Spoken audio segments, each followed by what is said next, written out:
환상의 아테네 이 3부 읽으면서 일제 강점기 그 서울의 도시 변화에 대해서 어떤 생각을 하셨는지 좀 궁금합니다. 저 같은 경우에는 이 도시계획이랑 이 첫 장이 그거잖아요. 도시계획과 시민주의 이 관계가 되게 저는 흥미로웠다고 생각하는데 어때요? 맞아요. 제가 언급하고 싶은 거는 맨 처음에 이제 환등상에 대한 언급을 시작하면서 장이 시작을 하잖아요.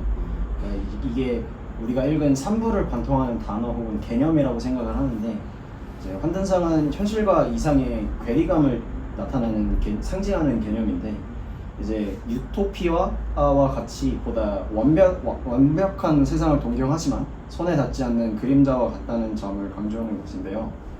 우리의 현재를 초라하게 만들고 미래에 대한 꿈을 부풀게 하지만 이제 현실과 이상의 괴리를 지속시킨다는 점에서 일본의 근대화 과정에서 제국주의가 좀 떠올랐어요. 그리고 말씀해주신 것처럼 서울을 경성으로 바꾸면서 도시계획을 통해 식민 지배를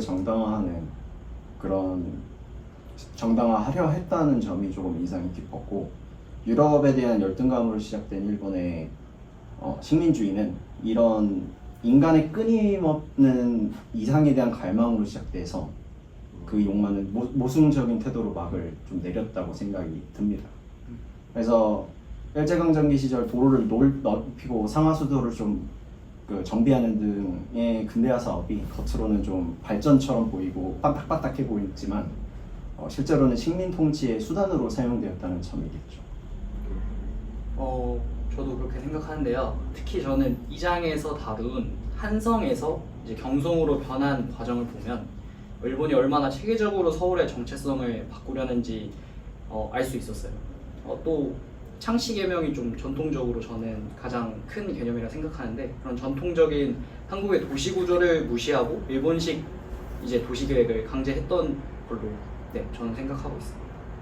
저는 3장의 경복궁 앞에 세운 조선 총독부 이야기가 가장 충격적이었어요. 조선의 상징인 경복궁 앞에 거대한 총독부 건물을 세운 것은 단순한 건축이 아니라 한국인의 정신을 지배하려는 의도가 있었다고 봐요. 저도 약간 좋은 지적이라고 생각을 하고, 그런 이 건물의 위치랑 그런 규모랑 그런 스타일 같은 것들 이게 모두 의미가 있었잖아요.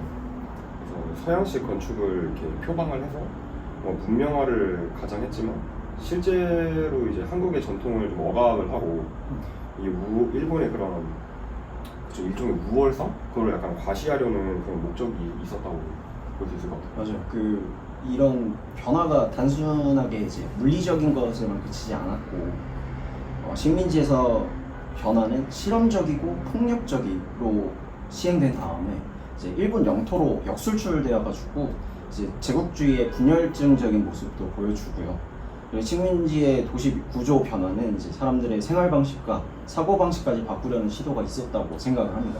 맞아요. 예를 들어서 전통적인 저희의 골목길 구조를 그리드 시스템으로 바꾸면서 이제 공동체 문화도 함께 무너뜨리려고 했다고 볼 수도 있다고 저는 생각하고요. 강남 같은 거. 그렇죠.